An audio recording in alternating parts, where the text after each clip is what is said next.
a cool ribbon of wind along the bridge of your nose into your chest. Hold for 4 counts.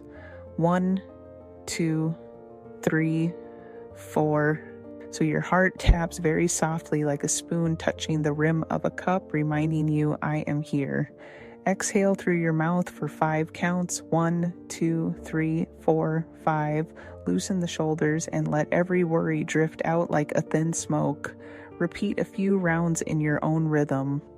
On the first round, let yesterday melt from your brow. On the second, let today slip from your shoulders. On the third, set tomorrow down on the bedside table and let tomorrow be tomorrow. A little tip: as you inhale, imagine a small window opening in your chest. As you hold, the window stands still to welcome a light of peace. As you exhale, the window closes gently and the room inside grows half a degree warmer. Keep going like that, and your breath returns to its natural length. Longer, deeper. Your eyelids grow heavy. Your lips soften. Your tongue releases the roof of your mouth, and the whole body receives the safety signal. You are allowed to rest. Wooden wheels roll slowly over silvered grass where the mounded hills of the Silver Downs swell like sleeping waves. 2 enchanted deer lower their steps, breath misting, and white silk sky filters through clouds, laying down round panes of light on the meadow like windows opening onto calm. The cart stops before a limestone waypost, moss clinging into the shapes of old letters almost forgotten, leaving only a cool, damp scent and a sense of safety, like a hand resting lightly on your shoulder. Aryan, dark blue cloak still dusted from the road, steps down as lightly as a breeze. He straightens his wide-brimmed hat, smiles with his eyes, and gathers you into a warm hug, just enough for your heart to catch a steady beat. Here, we turn. His voice is low, smooth as the face of a stream inside a stone cave. There are things a mage must do at once, and there are paths only the brave walk. You are at this part. He tilts his head toward the traveler beside you. Rowan in an earth-colored cloak, a silver thong at his chest engraved with an oak leaf. You will be safe with my ranger, Aryan says, tapping the waypost as if striking an invisible bell. He knows the path of wind, the rhythm of rain, the ways of the stars. Let him lead. You need only breathe. The wind shifts a little, carrying the scent of dry grass and a very fine ache, the feeling of the moment just before someone leaves. Aryan sees it in your eyes, so he lowers his voice, like sharing a seasonal secret.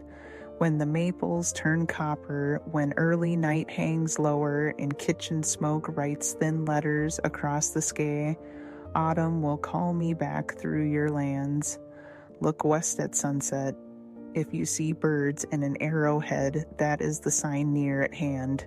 He places in your palm a little fire charm, no bigger than a thumbnail, that turns hot when you worry, warm when you steady. When your heart grows cold, set it under your palm. When your thoughts are tangled, set it on a blank page. The fire will remember what to keep for you and help you forget what to release. Rowan takes a half step toward you, unhurried, eyes like forest after rain.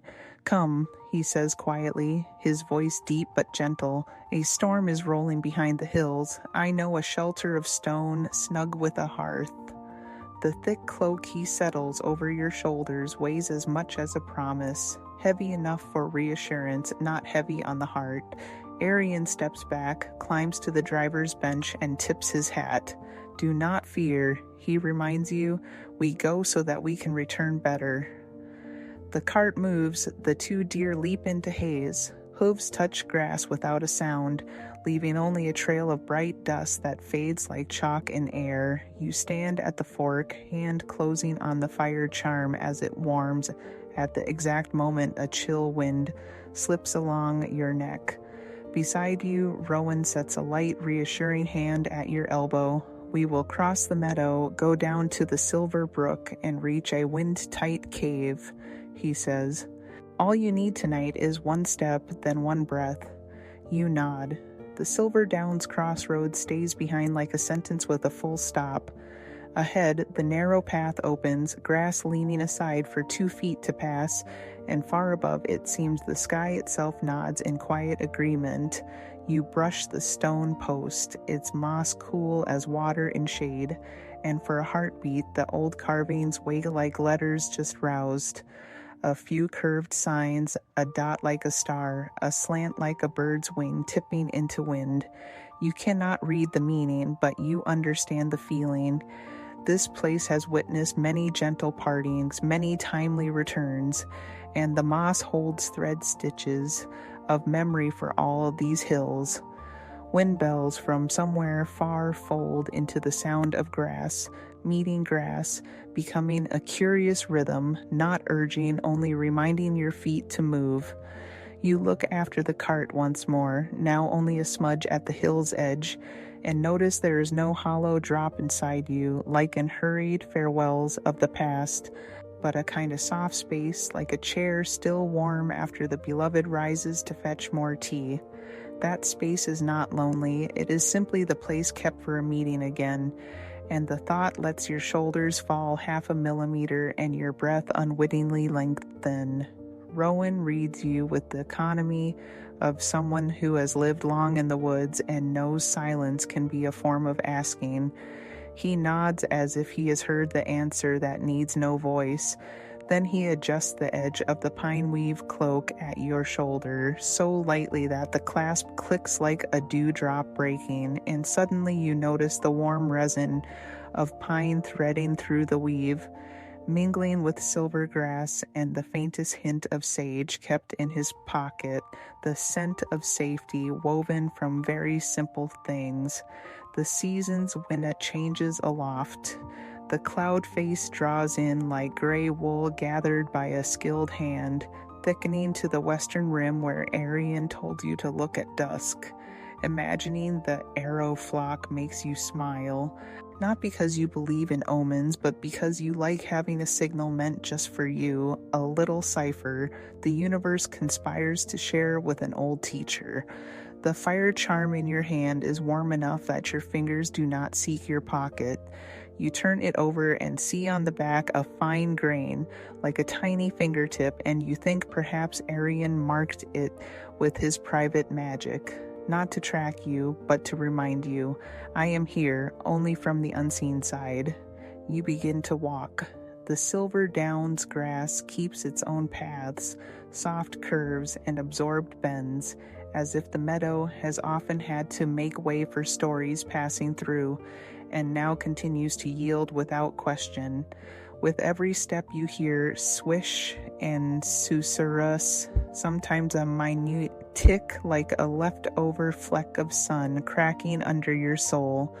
These sounds, set beside your heart's beat, settling into even time, make their own background music, an overture of breath, a refrain of grass, and now and then a solo from an insect in some small thicket, as if someone were marking that they are alive. Rowan walks 1/2 step to your right, close enough that a stronger gust won't tip you, far enough that you keep your own cadence. He gestures toward the thicker bank of cloud to the north. The rain tone is low, but the wind will arrive first, he says, as if to the sky itself. We'll skirt the slope to the brook's edge. The wind will ease there. You nod. You need not know the lore of wind, only the posture of the one who speaks. Calm is a kind of map, and you are reading it in the tilt of an eye and a measured glance. At a hummock, you pause for 1/2 beat to retie a lace. The charm brushes damp grass and warm tingles run through your fingertips, and in that tiny moment a memory leaps up.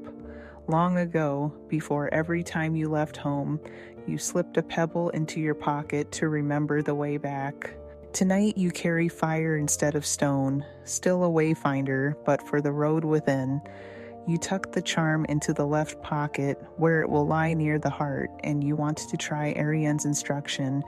You place your palm over it and count silently 1, 2, 3. The warmth spreading through the cloth is the answer. No extra words required. The fork behind you fades into the field like a line smudged by a wet hand, yet strangely, the farther you go, the clearer the details of the parting become. The crease at Arian's eye like a gentle lightning vein, the tilt of his hat like a reader's habit, the deer's antlers pearled with mist, and his autumn promise returns in your mind not as demand, but as sure footfalls across a wooden bridge. A sense that something has been set in its right place opens in your chest, like finding the table cleared and a perfectly sized space in the middle to set down a quiet jug of water. Rowan draws you from your thoughts with a weightless question, half jest, half true. Is the cloak so warm it makes you sleepy? You smile and shake your head. Your eyelids are a little heavier, it's true, but it is the pleasant heaviness of someone who has just left a worry and does not need to hurry anywhere else. He lifts his chin toward two standing rocks like a little sky gate. Past that arch, the path dips. Lower the shoulders, soften the knees, let your feet find their rhythm. You do, and discover the body is smarter than all the plans in your head. Given small reminders, it takes care of the rest. On a low rise, you and Rowan stop to listen. Arian often did this. Listen before going on. Wind speaks in the grass's brushings. Cloud speaks in light thick and thin on the slopes. Earth speaks in the scent of thunder skirting the horizon. And your body speaks in a pulse shifting from changing gears into holding steady. No journey is truly lonely if the traveler knows how to hear what does not make sound. You knew this at noon, but only now, mid-slope on the Silver Downs, do you fully believe it. At the foot, a sweep of meadow has been pressed by wind, revealing a brown seam of soil like a thread showing through cloth. Rowan nudges it smooth with his boot, then glances at you, voice small yet clear. Fix small things while they're still small. The sentence crosses your ear like a force lesson that seems to be about ground, but is really about the heart. Don't wait to brace the house until the storm arrives. Don't wait to collapse before asking for rest. You place the words beside the fire charm in a memory drawer near the heart, so the fire has something to remember for you tonight. Before the slope ends, you look back again, not to clean, but to politely thank a place that gave you a kindly farewell. At this distance, the waypost is only a dot of newborn moss in a sea of grass, and because it is small, it seems gentler. You close your eyes for half a beat, picturing Arian already within another band of mist, the same tilted posture on the bench, the habit of murmuring a spell like someone who whistles when idle. The thought warms your chest as if a thin blanket had just been tucked back around you. When you open your eyes, Rowan is already looking with understanding. He does not urge you on. Perhaps the force has taught him that certain backward glances are part of stepping forward. So when you give the slightest nod, he only smiles, and together you let gravity finish the rest of the hill. At the bottom, the grass pulls back from your ankles to reveal a narrow path like a silver stitch under a pale gold rug. From here, the sound of water peeks through. Not a clear brook's chatter, but the sound of presence, the kind of sound that reassures because something is flowing, steady, needing no supervision. Rowan tips his chin. Hear it? Silver thread. He does not say brook, only a name, like greeting an old friend, and you like that way. The world grows dearer when called by its true names. The wind at your back now carries the taste of near rain. The northwest edge of sky darkens like ink just ground. A white heron draws a fine straight line across the gray and is gone. The signs of a storm gather without fanfare. But there is no haste in you, because everything is being handled in the forest's proper order. First we go, then we breathe, then we arrive. Your palm finds the charm again. not from need, but for the pleasure of warmth touching skin. And as the heat spreads in your hand, a thought arrives and stays. Partings can be healing rituals if they are done slowly, clearly, kindly. Anything you still wanted to say to him? Rowan asks, voice small as if not to crack a bead of dew. You shake your head, then nod, then smile, the human way when words cannot decide. Then say it inside, he answers. In the woods, we often speak by wind.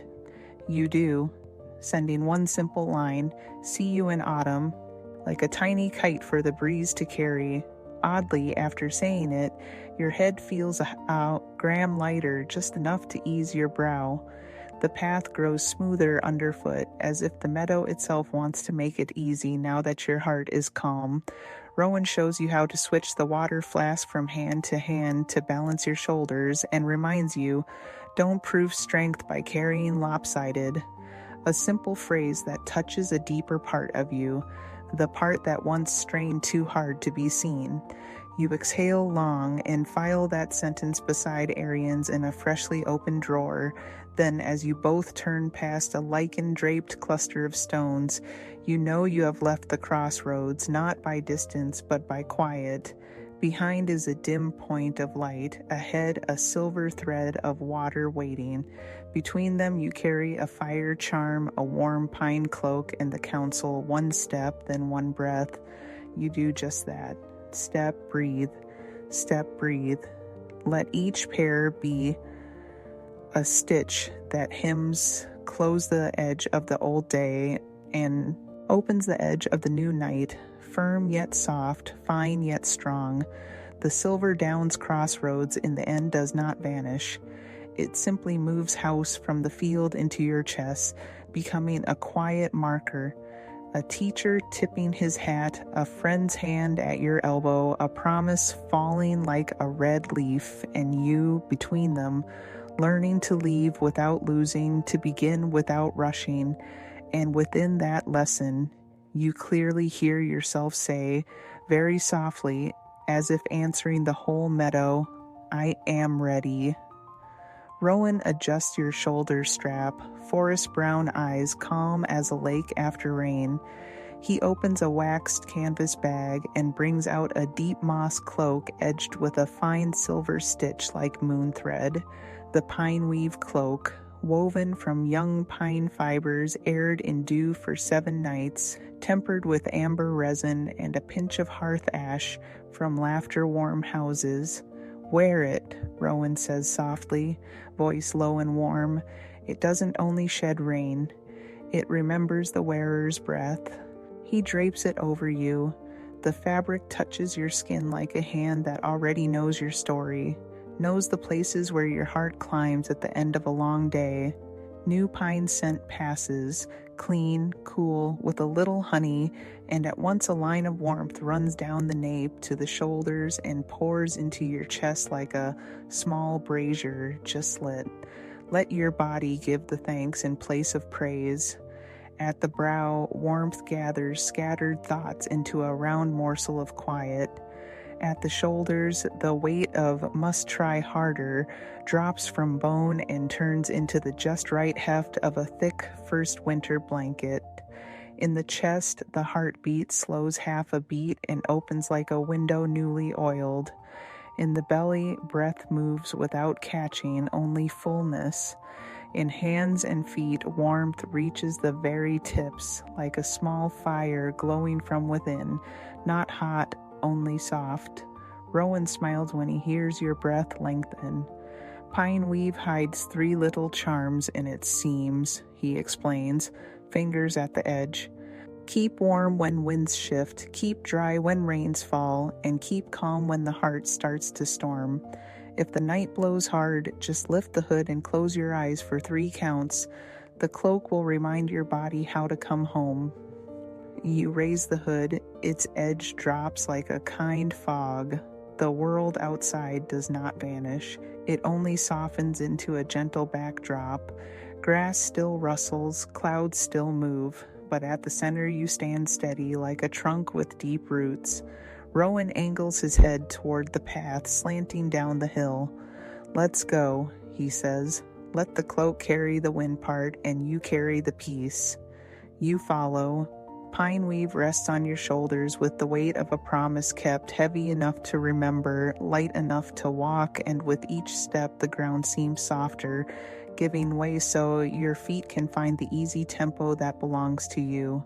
Your fingers touch the pine cone clasp at your chest.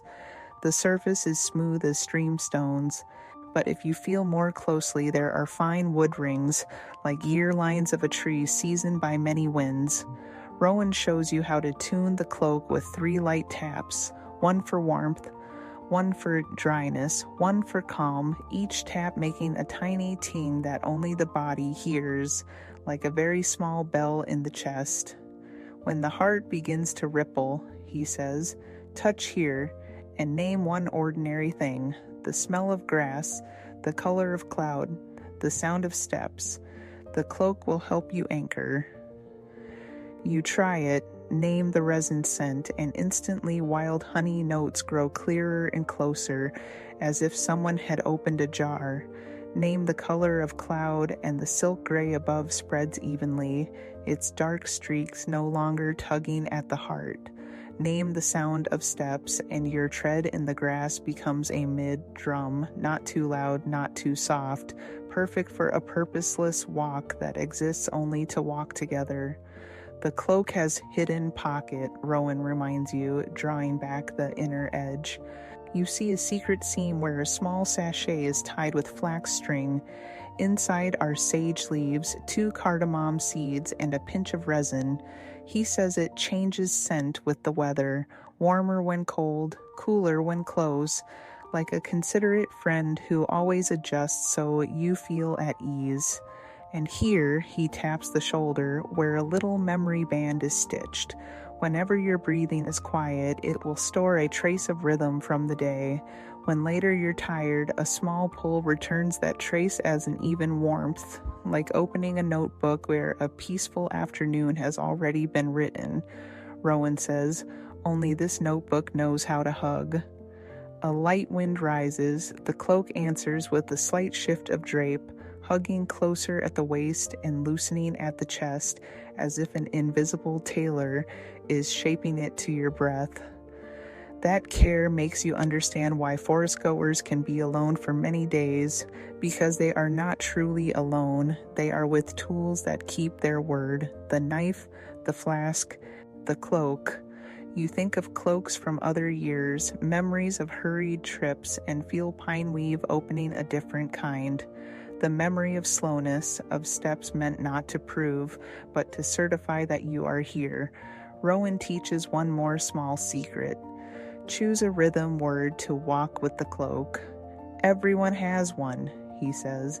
Some use light, some use enough, some use the name of someone dear. You try a few in your mind as if trying on rings.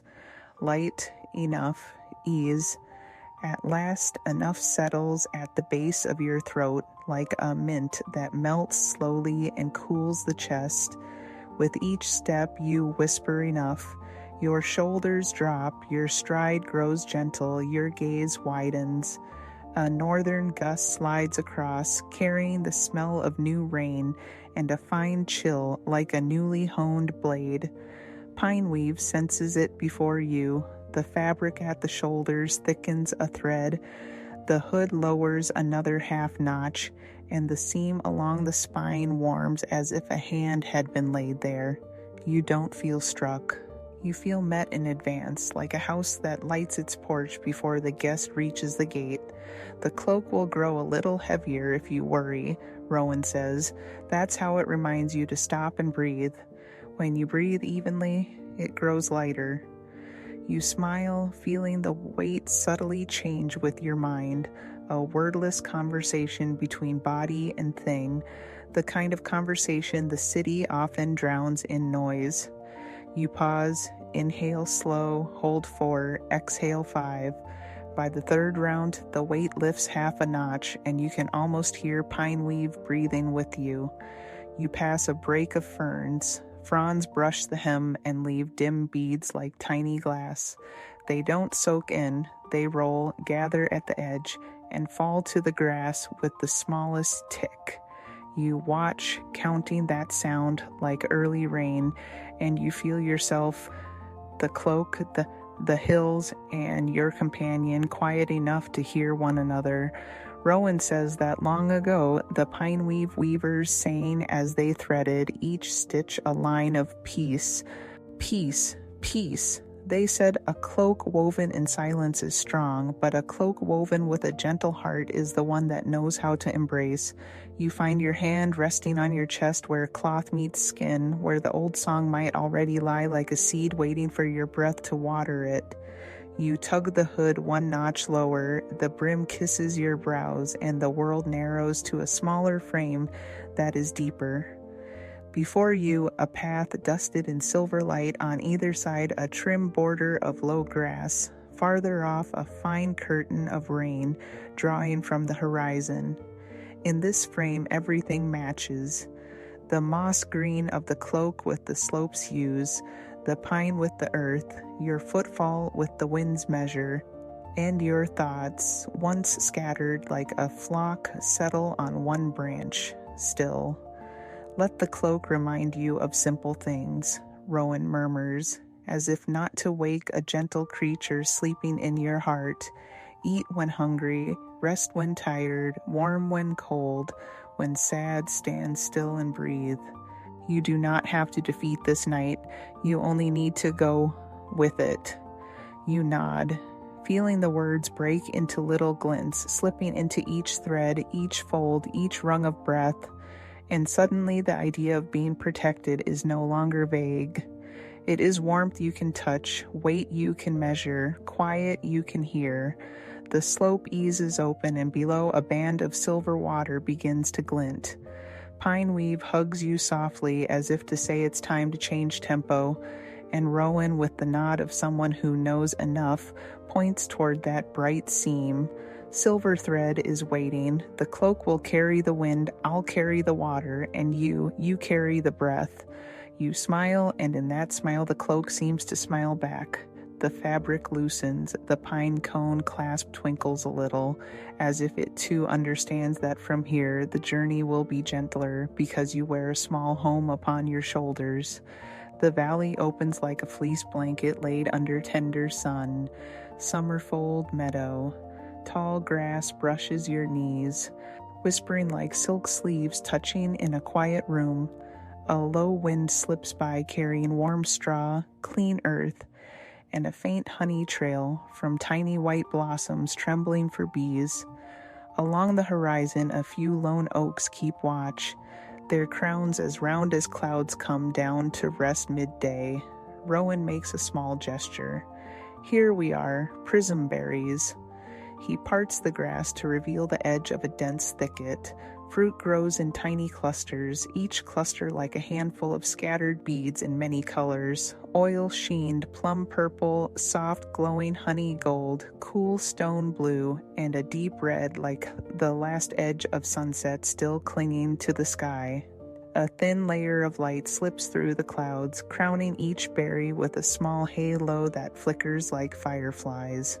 The law of the meadow, Rowan says in a quiet, clear voice, is to take only enough, leave some for the birds, for the foxes, for tomorrow, take with 2 grateful hands. He gives you a rough cloth bag, its mouth stitched with cross-shaped seams. Your fingers touch the first berry, its skin cool and faintly springy, as if it is holding a tiny breath inside. When you pluck it, you hear a soft titch quieter than the first rain on a thatched roof. A puff of scent escapes, sweet but not cloying, cool as a sip of stream water that has been waiting in the shade. You and Rowan work at a slow rhythm. Pick one, drop one, notice one, smile once. Sometimes Rowan points at a still young cluster and shakes his head. Sometimes he lays a hand on the bushes as if greeting them, as if asking permission. When you accidentally pick a bit too much, he simply smiles and presses the ripest berry from his own palm into yours. Fair trade. His smile is warm and economical with words. You burst out laughing when a large blue berry splits right in your hand, juice spilling out and leaving a bright purple streak on your fingertips like a student's ink stain. Rowan laughs too, low, resonant, steady. The sound travels far across the field and returns as lightly as a sparrow landing on your shoulder. Let your senses keep the memory instead of your mind. Taste, plum purple, a little tart at first, then fading into deep sweetness. Honey gold, soft and gentle like a pastry fresh from the oven. Stone blue, cool and tidy. Deep red, bright but never harsh. Each flavor plucks one thin strand of worry from your thoughts. Touch. Berry skin smooth as river stones rolled through many seasons, the soft center blooming in your mouth like cotton. Sound, wind murmuring old stories, grass sliding against grass like a hand stroking hair, bees drawing lazy circles in the air. Scent, young green leaves, a thread of sap, the sugar crisp warmth of late afternoon sun. The cloth bag grows heavier in that tender way of a day that has yielded plenty without greed, just enough for an afternoon snack, just enough for a small jar of jam, just enough to sit by the fire tonight and tell the story of the wind that passed by. Rowan nods. That's enough. When we know how to stop, the meadow is grateful. He hands you a wide leaf and tells you to wipe the purple ink from your fingertips. When you're done, there is still a thin ring of color left, like a promise of band. You straighten up and tug the pine weave cloak a little closer around your shoulders. The wind glides by, and the cloak keeps you warm, keeps you dry, and keeps you calm. Just as Rowan said, the whole field seems to bow its head a little as you both walk on, not because you are guests, but because you have just learned how to greet the living things of this place with a sense of enough. Behind you, the prism berries still shimmer like a low-hanging band of stars, and inside your chest, your breath has slowed and rounded, carrying with it a small, lingering sweetness from an afternoon that knew its limits. Leaving Summerfold, the grassy path opens into a valley as quiet as the sound of even breathing.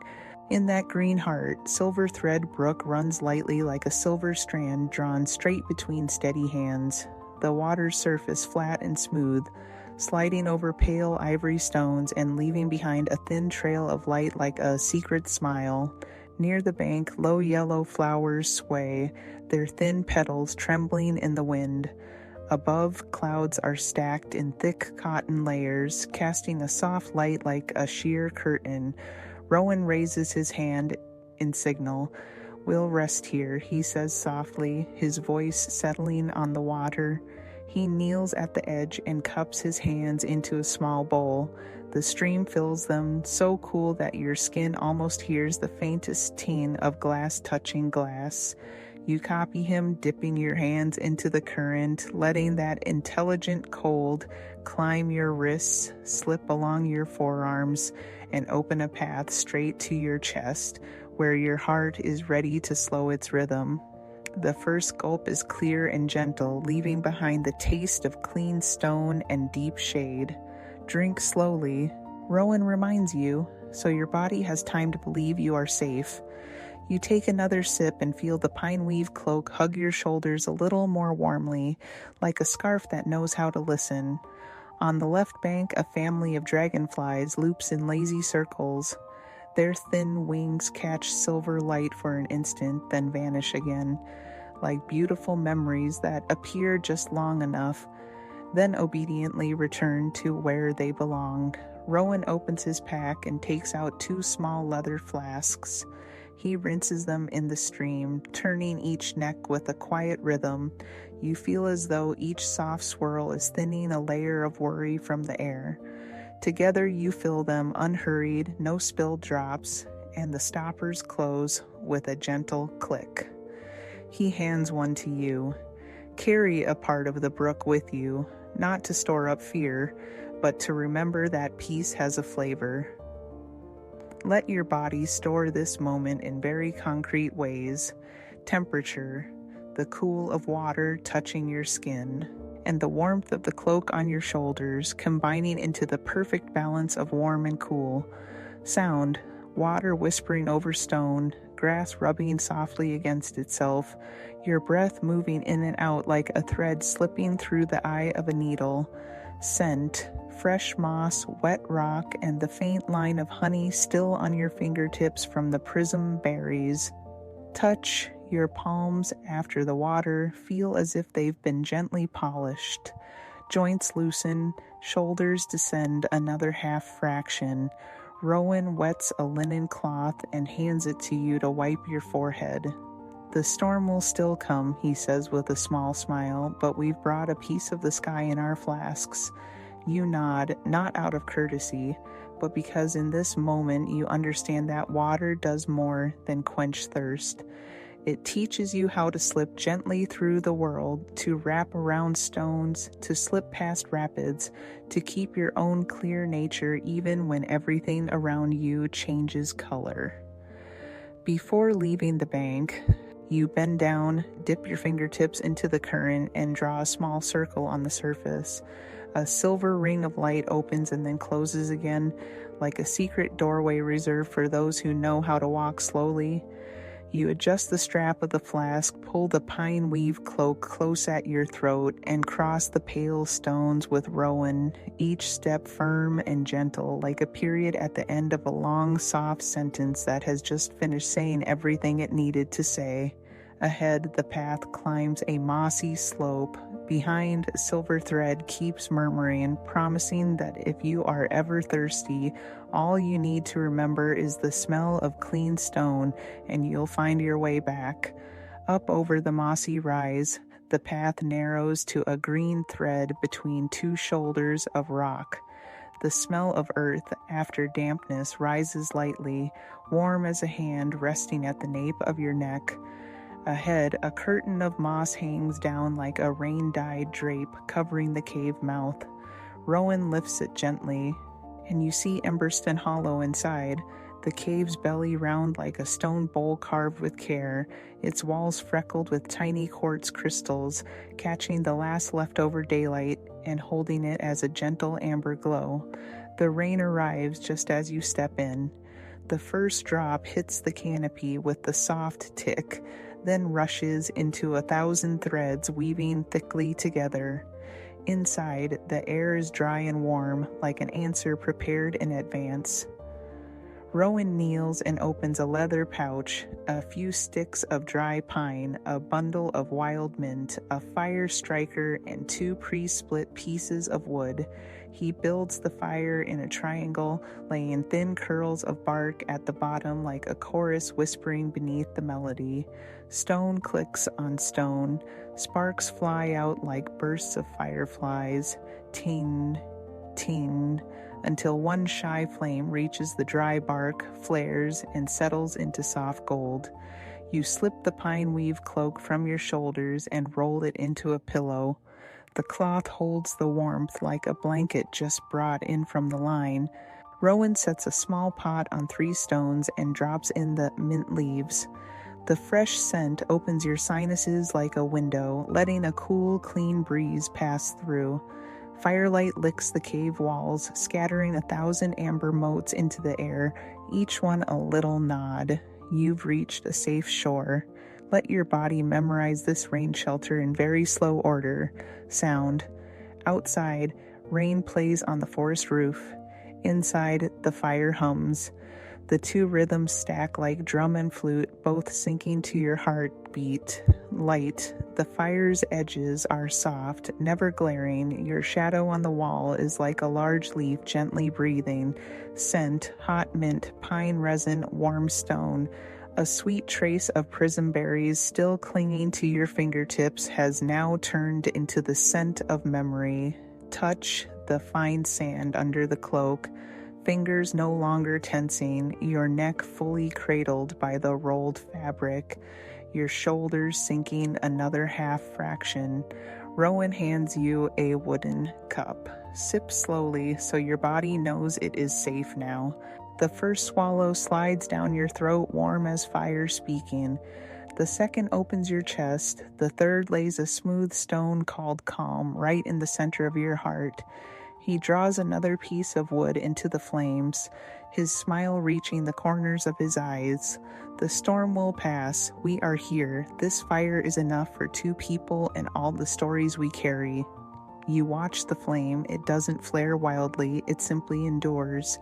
Every time you exhale, the flame leans as if understanding. Your eyelids suddenly grow heavy in that comfortable way, the kind of heaviness that gives permission. You whisper, almost afraid to disturb the peace. Tell me about the forest that can speak and about the things people say don't exist. Rowan nods, shifts a little closer, and rests his warm hand on your forehead as if closing one door to the day and opening another to the night. Long ago, before the first tick of any clock, he begins, his voice low and even like faraway rain. Tree roots link together into a language. Outside the cave, rain keeps weaving its fabric, but inside Emberstone Hollow, every word falls like a lentil into a wooden bowl. Ting, ting, ting, neat and small. And you, breathing in the mint and resin, feel yourself sliding into a slower listening, where every story is a blanket, and the fire is a keeper of rhythm. Safe, enough, here. Rowan's voice drops lower, level as a night stream. Warm and steady, each word like a coal rolling slowly across your palm. In the youth of the forest, before humans named the wind, roots touched and braided themselves into a network of memory. They brushed against one another beneath the damp soil, passing along the joy of rain, warning of grubs and blight, sharing the sweetness of sunlight stored in each ring of wood. The old ones called it root tongue, a language with no need of mouths, only of flowing. By day, the forest spoke through scent. Thick pine resin was an invitation, fern smell a quiet suggestion. By night, the forest spoke through sound, the deep ringing of wood grain like stone bells, the faint crack of bark as dew shifted and stretched on leaves. Whoever listened long enough would hear the forest's three notes, the note of growing, the note of guarding, the note of letting go. Hear them once, and the heart remembers forever. Rowan places another pine branch into the flames. The fire rises slightly, as if nodding. Outside, the rain is less insistent now. Inside, mint warmth and wood smoke loosen your throat.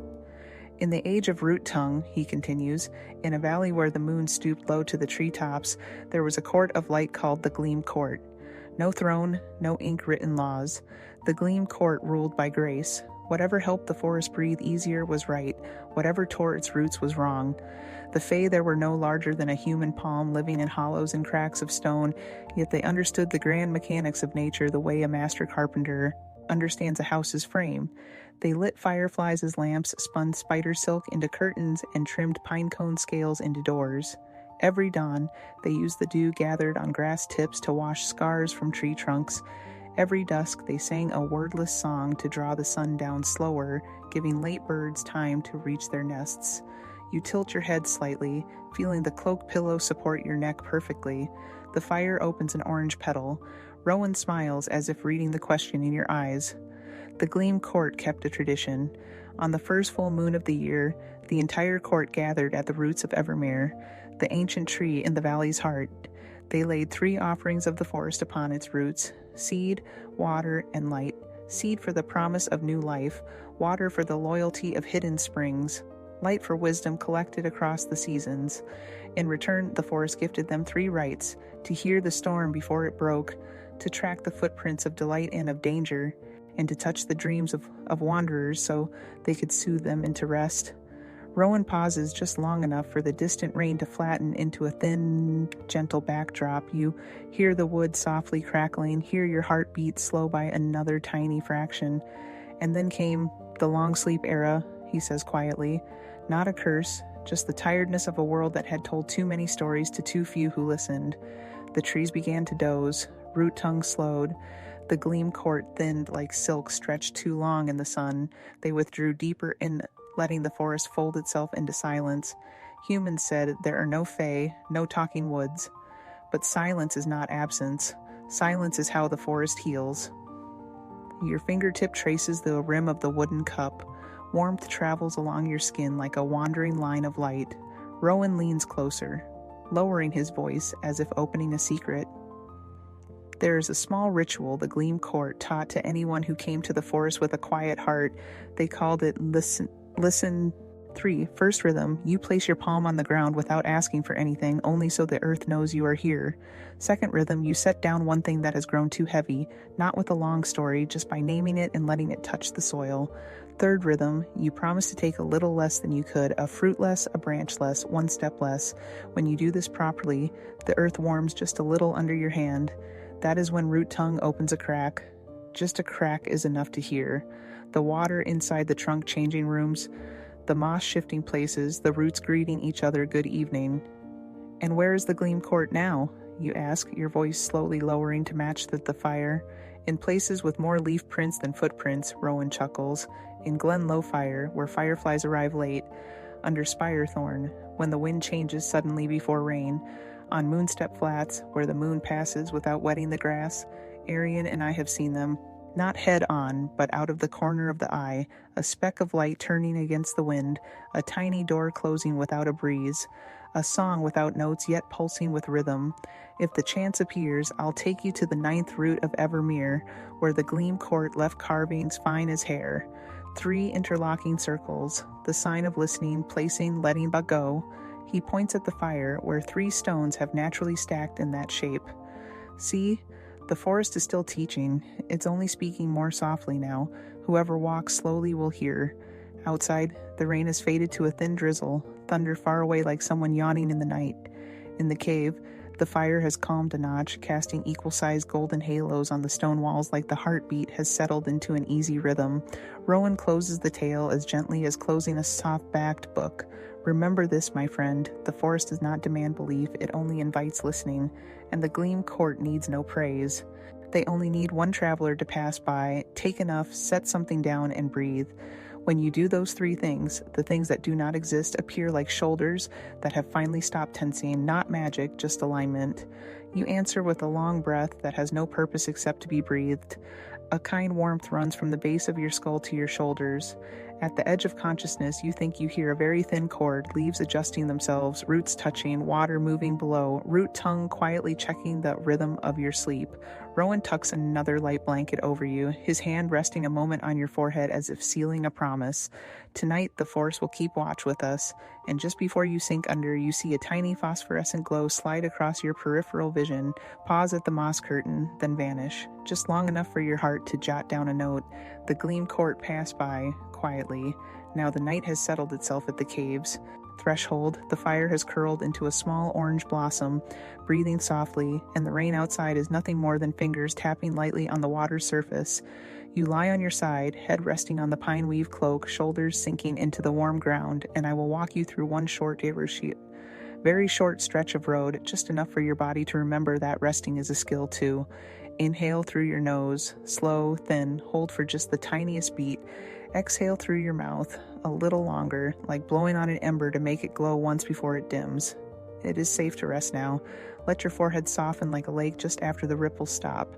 Your eyelids grow heavier, lashes closing like 2 shell halves around a single pearl. Your tongue drops from the roof of your mouth, your lower jaw sliding 0.5 millimeter into its natural place. It is safe to rest now. Your shoulders, the place you hung the whole day, are now taken down and set on an invisible hook in the cave wall. The nape of your neck is warm, your throat loosened, you don't need to hold anything else. It is safe to rest now. Your chest opens like a little window and the breath moves in and out without asking permission. Your heart shifts into a slow rhythm like the soft crackle of settling wood. Your lower belly receives each warm wave of air, rising, falling with no effort. It is safe to rest now. Your arms weigh exactly what they truly weigh. No bracing, no tasks. Your hands loosen, fingers curling slightly as if cradling a small apple. From shoulders to elbows, from elbows to wrists, every muscle fiber switches its light off. It is safe to rest now. Your back lies flat like fabric laid along the grain. Every point that supports you changes to a warm hue. The shoulder blades, the base of the spine, the heels, each one saying, "I've got you." It is safe to rest now. Your hips soften, your thighs blooming into a gentle heaviness. Your knees stop locking, your calves dissolve like sugar in hot tea. Your feet grow warm at all 10 toes, each one a tiny coal. It is safe to rest now. In the cave, the fire flickers in time with you. Outside, the rain retreats like a polite guest. Between them, you are a hammock strung just right, holding exactly yourself, not too much, not too little. It is safe to rest now. If one wandering thought remains, place it in a paper boat and set it softly on an imagined stream. Watch it float past the fire, past the moss, through the thin curtain of rain, and disappear around a safe bend. It is safe to rest now. Now let's close with one last 3, 4, 5 count, very gentle. Inhale for 3. 1, 2, 3. The fire brightens a shade. Hold for 4. 1, 2, 3, 4. The night lays its hand on your shoulder. Exhale for 5. 1, 2, 3, 4, 5. Your whole body sinks another half fraction. It is safe to rest now. From this point on, you don't need to track anything. Your breath steers itself. Your body knows the way home. If you happen to wake, just touch this sentence like you would touch the edge of a blanket. It is safe to rest now. It is safe to rest now. It is safe to rest now. If you've already drifted very deep, just keep on sleeping. And if you can still hear me, thank you for being here tonight. You've just walked with Rowan across Summerfold Meadow, tasted prison berries taken in just enough, drunk cool water from Silver Thread Brook, sheltered from the rain in Emberstone Hollow, and listened to the tale of the talking forest in the Gleam Court, all so that your body could remember the feeling of safety. If this episode feels helpful, a small comment, a single share, or a visit to support in whatever place you trust will help me keep telling more nights of stories for you and the ones you love. Wherever you are, I wish you a sleep as round and whole as a full moon behind clouds. Now the entire journey will replay in a softer voice at a slower pace, from the Silver Downs crossroads, saying goodbye to Arian, meeting Rowan in the pine-weave cloak warm as a heated blanket, walking through Summerfold Meadow to pick prison berries, taking only enough, pausing at Silver Thread Brook to drink water smooth as silk, entering Emberstone Hollow to light a fire and shelter from the rain, hearing the legend of the talking forest in the Gleam Court. Throughout the repeat, the narration will step back like a fire bank drawing in, the sound even and soft, just enough for you to hold on to, like a sleepy hand on a stairway rail. If you wake for a moment, whisper one familiar sentence and let yourself drift on. It is safe to rest now. When the story closes, a very gentle background track will stay with you a little longer, the sound of distant rain, wood breathing, and a thin, mist-like melody. No big moments, no waiting, just a long stretch of quiet so you can slide down into deeper sleep. At the end of the music, the volume will fade until it almost disappears, like a door easing shut without a sound. May you sleep deeply and wake with a heart light as a fresh sheet of paper. I'll see you on the next night.